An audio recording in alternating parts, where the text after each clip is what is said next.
Bienvenue à tous. Installez-vous confortablement pour cette histoire d'horreur. L'histoire que je vais vous raconter est basée sur des faits réels. Pour profiter de cette histoire au mieux, attendez qu'il soit minuit, plongez-vous dans l'obscurité, allez au milieu de la forêt la plus glauque que vous connaissez, et si vous êtes plusieurs, surtout, éloignez-vous les uns des autres pour regarder cette vidéo. Notre histoire se déroule en Bretagne vers la fin des années 40. Dans un petit village isolé vit une fillette que nous appellerons Hortense. C'est un village calme dans lequel tous les habitants se connaissent. Ils ont tous des métiers différents qui se complètent les uns les autres et donc il y a un vrai esprit de solidarité, d'entraide. Plusieurs fois par an, ils organisent même des repas tous ensemble. C'est très convivial et quand il y en a un qui est en galère, par exemple, un paysan qui a eu une mauvaise récolte, tout le monde l'aide, partage avec lui, lui donne à manger. Vous l'aurez compris, malgré la difficulté et la pauvreté quand même dans laquelle se trouvent tous les habitants, c'est un village chaleureux et paisible où il fait plutôt bon vivre. À cette époque, il était assez fréquent que les portes ne soient pas fermées à clé. Surtout dans un petit village tranquille comme ça. Il était habituel que les voisins passent à l'improviste pour dire bonjour, apporter quelque chose ou partager un repas. Il n'y avait aucun problème de sécurité et ça aurait été presque malvenu en fait de fermer sa porte. Ça aurait juste envoyé le message de « vous n'êtes pas les bienvenus chez moi ». Donc toutes les portes étaient ouvertes. Hortense, elle a une dizaine d'années à ce moment-là. Elle vit avec sa petite sœur Agathe et ses parents dans une ferme. Et c'est la petite sœur qui va remarquer des choses inhabituelles.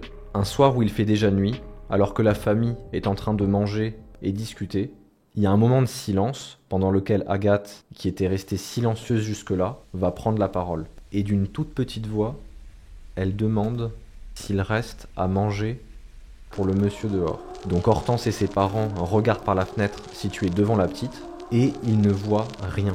Ils lui demandent alors si c'est bien par cette fenêtre qu'elle a vu quelqu'un. Elle hoche la tête pour dire que oui. Donc ils continuent à regarder, ils insistent un peu et ils ne voient toujours personne. À cette époque-là, presque personne n'a la télévision, l'accès aux informations est plus compliqué et donc globalement, les gens sont beaucoup moins méfiants. Donc le père décide d'aller voir, non pas avec l'idée que c'est bizarre et qu'il y a potentiellement quelqu'un de dangereux dehors, mais avec l'idée que c'est peut-être un voisin qui veut dîner avec eux. Le père sort pour aller voir et le reste de la famille continue le repas comme d'habitude.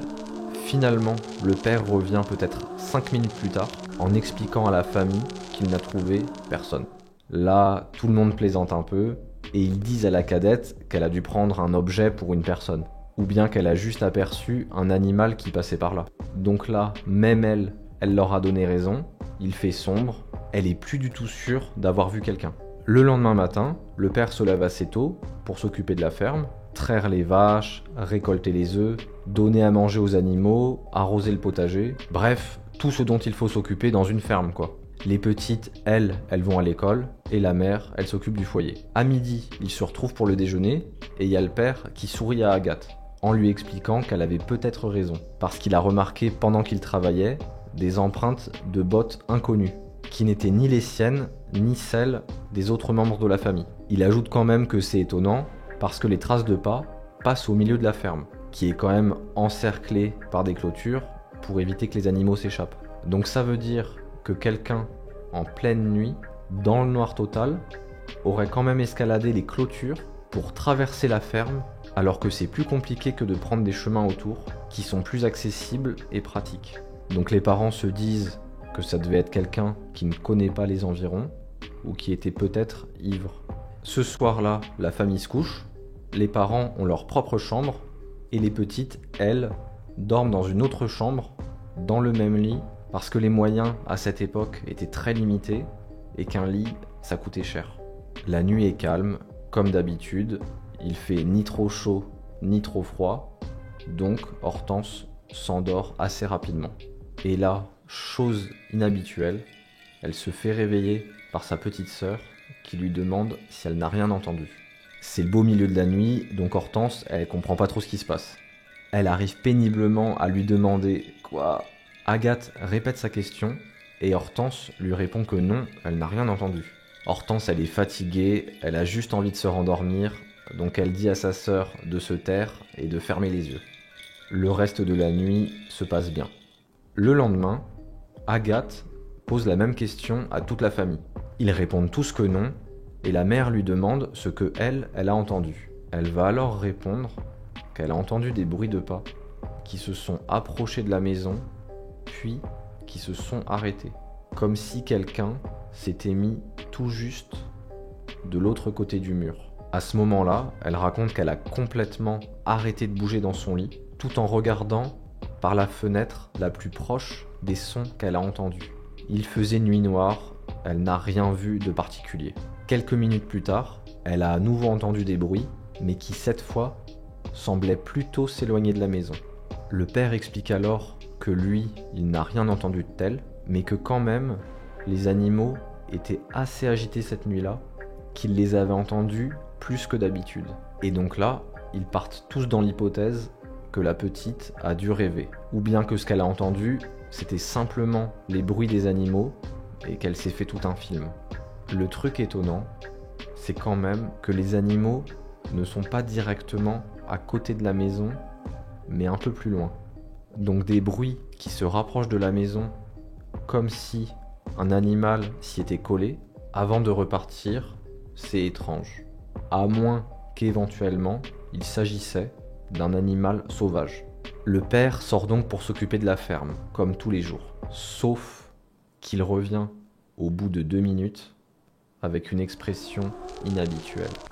Il a le teint un peu pâle et il demande à sa femme de le suivre dans leur chambre.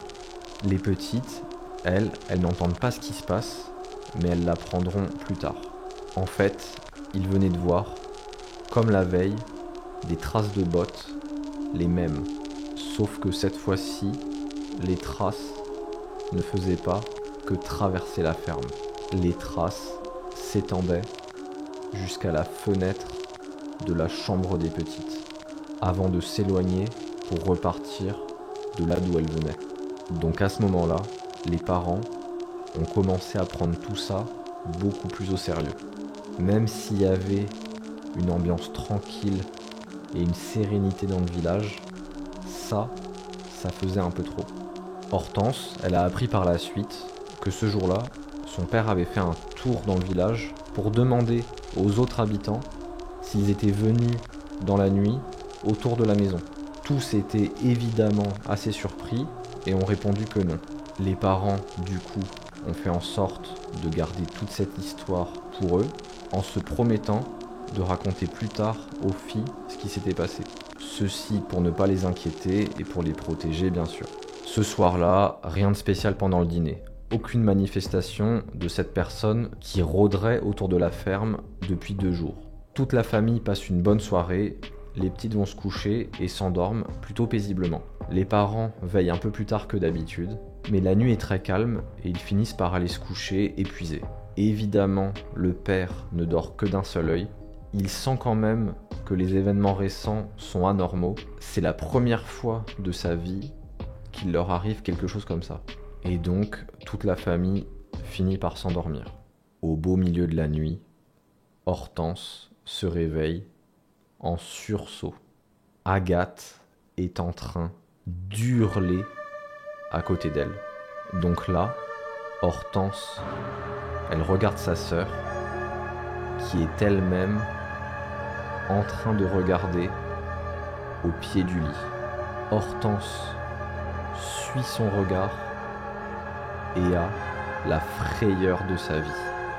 Elle voit un homme dans l'obscurité, devant elle, en train de les regarder sans bouger. Hortense aussi se met à hurler et l'homme se rapproche d'elle d'un coup. Là, le père débarque dans la chambre, fourche à la main et hurle à l'inconnu de dégager. L'inconnu se retourne, voit que le père est là et s'enfuit en courant en bousculant le père. Le père suit l'homme sur quelques mètres, qui sort de la maison, court vers les clôtures, les escalade et parvient à s'enfuir dans l'obscurité. Alors heureusement, au final, il y a plus de peur que de mal. Personne n'est blessé, mais tous ont eu la peur de leur vie. Ils décident de rester tous ensemble et passent une nuit blanche, forcément. Le lendemain, le père va voir la gendarmerie pour leur expliquer la situation. Les gendarmes font une petite enquête, vont voir le voisinage, mais personne n'a rien vu et les preuves sont faibles. Donc il n'y a aucune suite. Même si le père est épuisé, il s'occupe de la ferme et après, il décide de renforcer un peu la sécurité dans la maison en installant une barre en bois amovible devant la porte pour la bloquer quand ils le veulent et empêcher quiconque d'entrer quand ils sont tous chez eux, surtout la nuit. Agathe n'entendra et ne verra plus jamais rien de suspect, tout comme les autres membres de la famille. Ce fut un événement isolé qui dura 3 jours et qui ne se reproduit plus jamais. Évidemment, ça laissa des séquelles chez tout le monde qui s'estompèrent plus ou moins au fil du temps. Encore aujourd'hui, Hortense reste très attentive à la sécurité de sa maison, en s'assurant systématiquement, avant d'aller dormir, que toutes les portes sont fermées à clé et qu'aucune fenêtre n'est ouverte. Hortense se demanda pendant longtemps qui était cet homme. Il faisait trop sombre pour qu'elle puisse voir à quoi il ressemblait. Pourquoi était-il venu plusieurs jours de suite ? Quelles étaient ses intentions ? Que se serait-il passé si le père ne l'avait pas fait fuir ? Et une dernière question persiste, que je vous pose à tous. Êtes-vous bien certain d'avoir fermé la porte à clé ? J'espère que cette histoire vous a plu. Si c'est le cas, faites-le moi savoir s'il vous plaît, en likant, en commentant, en vous abonnant, et ainsi me donner envie de vous en raconter d'autres. Et n'oubliez pas de regarder plusieurs fois au pied du lit cette nuit qu'un inconnu ne s'y trouve pas.